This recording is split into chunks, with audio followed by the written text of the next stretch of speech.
What's good, yo? We back with another video. We got a documentary type video. I don't know, bro. I don't know what to call these, bro, because they're not really documentaries, but you feel me? I don't know. Just non-music. You feel me? Reaction. Near drill fall the Choos. I think there was a video like this dropped a couple months ago. You feel me?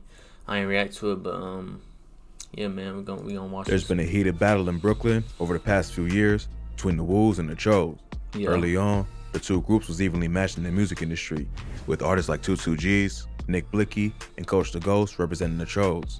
But beefs, murders, and gang indictments hurt the group's position in the music industry. Let's take a closer look at the fall of the Choos. The war between the Woos and the Choos has been active for over a decade. The Woos were originally called Wave Gang and were made up of different allied blood and Crip sets based in Brownsville. The Choos originally went by the Hood Stars and was made up of GDs from the Ebbetsfield houses in Brooklyn, as well as other gangs they were cool with. In 2012, a major gang indictment called Operation Tidal Wave brought down 43 members of both the Wave Gang and the Hood Stars, who were accused of crimes ranging from shootings to grand larceny. There were allegations of snitching on both sides, and ever since then, the two groups have had problems. After the indictment, the Wave Gang reformed under the Wu umbrella, and the Hood Stars formed the Choos. These two groups have been in a violent war that has terrorized the streets of Brooklyn ever since. The first GD rapper to start popping was 22G's. 22G's is from East New York, Brooklyn, and started gaining a buzz in 2016 with tracks like Blicky and Suburban. He started building a following on YouTube, with his music videos racking up millions of views. He was one of the first rappers to use UK beats, and many consider him as one of the early pioneers of the Brooklyn drill sound. 22G's formed a group called the Blicky Gang, which featured other rappers like Nick Blicky and Nas Blicky. 22G's was the star of the group, but together, they all helped shape the early Brooklyn drill movement. Then, just when the Blicky Gang started gaining momentum, 22G's got in a wild road rage incident that almost ended his career before it really began. The rapper was in Miami for a show when the driver of the car he was in got into an altercation over a parking spot. The driver tried to pull him to a space that was too small and ended up hitting the car in the next spot.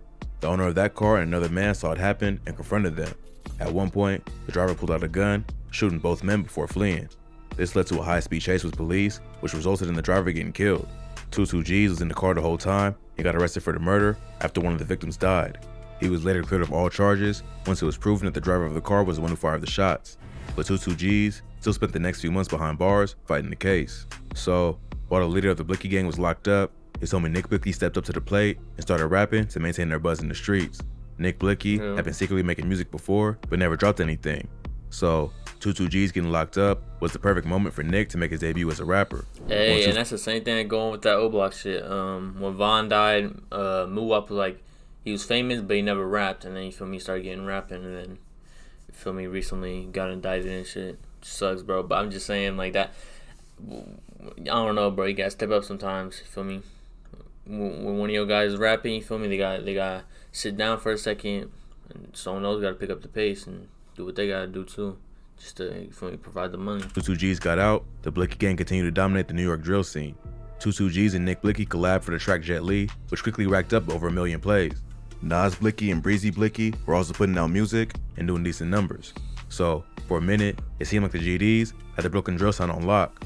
But all that changed in 2019 when Pop Smoke set off the Brooklyn drill sound with tracks like Dior and Welcome to the Party. Even though many credit 22G's for pioneering the sound, it was Pop Smoke who really took it to the next level and attracted mainstream attention. Facts. But Pop was from the Wolves and often made references to the gang in his music, including the title of his debut mixtape, Meet the Woo. So now there was competition over which gang would dominate the Brooklyn drill scene, the Wolves or the Choos. 2019 was Pop Smoke's year, so for a while, it seemed like the Wolves had the upper hand. Plus, after Pop blew up, other Wu rappers began building a buzz, including 5 Foreign and Sosa Geek. Other rappers like Chef G. Sosa Geek, what the fuck happened to his ass? I think he just got out of jail or some shit. But man, you got a song with Drake and just you done done shit, bro. You just need to stay consistent, bro. Like Sosa, bro. I don't know, bro. If he would just like drop, just, you feel me, every month, bro, like, he'll be straight. Sleepy Hollow. But he just hasn't been consistent at all. Also started gaining attention. Oh yeah, Chef. They're not technically part of the Wu, but they're Crips who also beef with 22G's and the Blicky Gang. Yeah. So this applied more pressure to the gang now that the ops is blowing up. Then, in February 2020, Pop Smoke was killed while staying out in LA. At first, rumors circulated that his murder may have been due to his gang affiliations, but it was later revealed that he was actually killed during a robbery attempt gone wrong. Pop's death left a major hole in the Brooklyn drill scene. He took the sound to a national level, only to be killed before he could reach his full potential. National in less than a year, bro. Like, bro, I don't think we're ever gonna see that in a New York drill. Like, I don't know. Like, I don't know, bro. Like, I don't know how to explain it, bro. It just Pop went from being just regular New York drill artist to feel me blowing up in less than a year. Welcome to the Party drops, and it was just a fucking movie, bro. For the next like 9-10 months, bro. It's just sad to see though, cause bro would have been.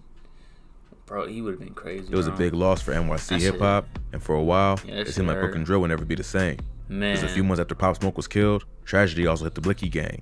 In May 2020, NYPD found Nick Blicky unconscious and unresponsive with a gunshot wound to the torso and butt on Winthrop Street in Brooklyn.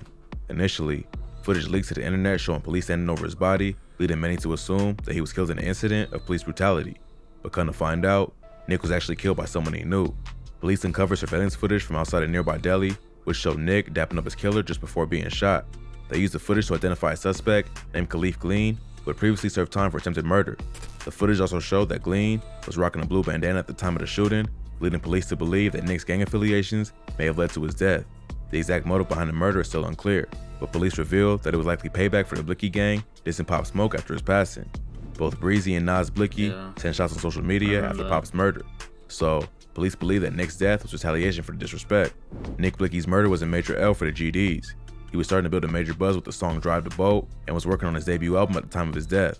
To make matters worse, a beef formed between two Cho-affiliated rappers, Envy Kane and Coach the Ghost, which caused internal tension in the gang. Coach the Ghost is a rapper from Brownsville who was part of the Choos back when it was known as the Hood Stars. He was one of the gang's members who got arrested as part of Operation Tidal Wave. He did 7 years, but kept it solid and never snitched on anybody. Hey, bro. If y'all don't know about Coach, bro, man, that motherfucker was young as hell doing that bit, bro. Y'all call him old now, but he did 7 years in the pen, bro. Didn't switch. He stood down. You feel me? Free Coach right now. He's still locked up, bro. That shit crazy, bro. He got Atlantic deal, bro. Like, feel me, bro?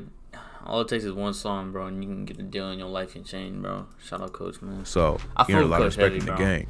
He started building a buzz with tracks like Gooey Sauce and Hitless. Gooey Sauce? Hitless gained a lot of attention in the city because it featured disses aimed at Pop Smoke and 5 Foreign. It even attracted the attention of Gucci Mane, who wanted to sign Coach to his new 1017 roster. He did. But that never happened, possibly because of the Pop Smoke diss. He did get signed, bro. He was rocking a 1017 chain. I remember I seen him in getting his jewelry with Gucci and shit. He was freestyling and shit. He definitely was signed, bro. I don't know why they got cut, but you feel me? I know Coach not gonna say anything about it because I watched like an interview with Coach and you feel me, bro. He just like I don't know, bro. I feel with that bro's energy and shit, bro. Like he don't be talking too much. You feel me? He really got like good head like behind him and shit. What was I about to say? He definitely signed to Gucci, bro. I don't know why it fell through, but. Envy Kane is another GD rapper who collaborated with 22G's and Coach the Ghost on tracks like Wu K and Revenge. But eventually, they would all fall out, which led to Coach the Ghost kicking Envy Kane out of the Choos. Coach went on IG Live and announced that Envy Kane was no longer folk and that they cut all ties with him. It's not clear exactly what caused the split, but it's rumored that Envy Kane was starting problems with some GDs down in Atlanta. He was making the crew look bad, so Coach decided to cut him off to save face. Envy Kane I didn't hear about that. I knew he got I don't know if he got robbed or you feel me what the situation was, but some shit was taken from Envy Kane and they cut ties with him. I don't you feel me, the internet is the internet, bro. I wouldn't, if I'm kicking someone off the gang, you feel me, that shit can't be on the internet, bro, because those I think like a month later, bro, they was like in the same video together or some shit. I don't know, bro. Responding by telling Coach to come find him outside if he has problems. He would also send shots at 22G's, claiming Chef G had run him out of the city. So instead of coming together to take over the rap game, the Choos would be dissing each other and creating internal beef. Not long after making his debut as a rapper, Coach the Ghost got arrested for a parole violation. The rapper had been on the run from his parole office for over 3 years. The whole time he was dropping songs, he was wanted by the police. This may have contributed to him being dropped by 1017 because he couldn't do any shows or really move around properly as an artist while on the run. The final blow to the GDs came in August 2020 when 9 members of the gang were arrested for trafficking guns from Georgia to New York. That ain't shit, bro. Like, that's literally no one we know. Like that's no one in the rap scene. So y'all can't say it's to follow the Choos, bro. Like it's people that not even there. Like not even like rapping type shit. Like shit got nothing to do with the Choos. Many of the guns would be sold to felons and gang members who couldn't purchase them legally. Shit, wild, though. Police learned about the gun trafficking ring after catching the straw purchaser, or the person who was buying the guns legally and flipping them on the black market. Devon Wilson, the buyer, and selling them to members of the Blicky gang who helped smuggle them into New York. Wilson agreed to testify against his business partners, and a total of 8 men and 1 woman were arrested in the indictment. Some of the GDs arrested were also rappers, and police were able to match some of the stolen guns to those used in their music videos. Some of these stolen guns were used in videos for songs like Guns in the Booth and Word to Folk by Saint Laurent Sauer and Tay 627. This only provided more evidence that these rappers were involved in a huge interstate gun trafficking ring. The police were able to tie Wilson to the purchase of over 87 guns. At least one of the weapons, the 22 pistol, was used to fire shots at a police officer in the Bronx. 4 others have been seized by police the past month while they were searching the home of a man suspected of a murder in Brooklyn. NYC's been cracking down on guns over the past year. A spike in crime over the coronavirus pandemic has led to a major increase in gun violence. So, the feds have responded by doing whatever it takes to get the guns off the streets. An investigation into how the guns were making their way into the city led them right to the GDs. So now it seems like 22G's is the only popular Cho rapper left on the streets. He's continued to grind and don't say that, bro. That's why I was so excited to see Maury do his thing, bro, and finally get what recognition he deserved, bro. I fuck with Maury Briscoe, bro. He gonna be it, bro. I think he can be something, bro.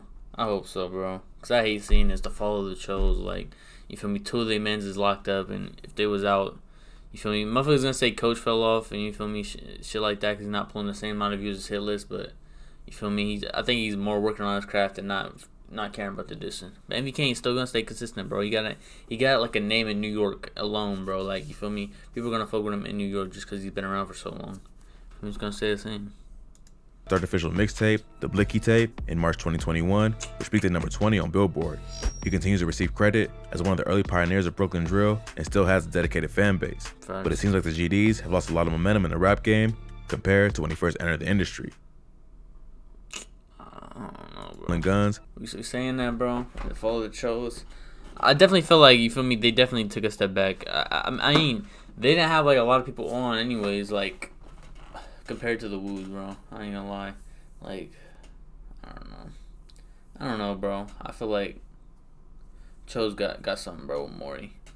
For me, I don't want to say Maury's like everything for him, but like Tutu is he's probably, damn, bro, he's so close to like the mainstream. He signed to Kodak, and you feel me? I feel like now people are giving, you feel me, him that name that he created, the Brooklyn drill like wave and shit, bro. So it's like, I don't know. Tutu is like definitely made it farther than a lot of GDs in the past, bro. And I feel like now, you feel me, it's actually getting like, I don't know how to explain it, bro. Like, they're actually like giving him his respect in like the industry now. Like 2-3 years ago, even when he had the Sniper Game freestyle and like the Suburban Part 2 and shit, like he was industry, but he wasn't like, I feel like nowadays he's pulling like 200K in a week and shit, and like, just, I don't know, bro. He got a name now. That's all I'm saying, bro. He's definitely bigger than a lot of woos and shit. I feel like 5Yo's the only like woo rapper that's bigger than him. Not gonna lie. But yeah, man. For all the Choos, I can't agree. But I definitely think they took a step back. I don't think they fell off though. You feel me? Just 2020 was just a crazy year because of the pandemic, and I felt like everybody in Brooklyn was blown up. But yeah, man. I'm gonna head out. You feel me? Yeah, man. Ain't not much else to say. But yeah, be safe, stay dangerous. Catch y'all on the next one.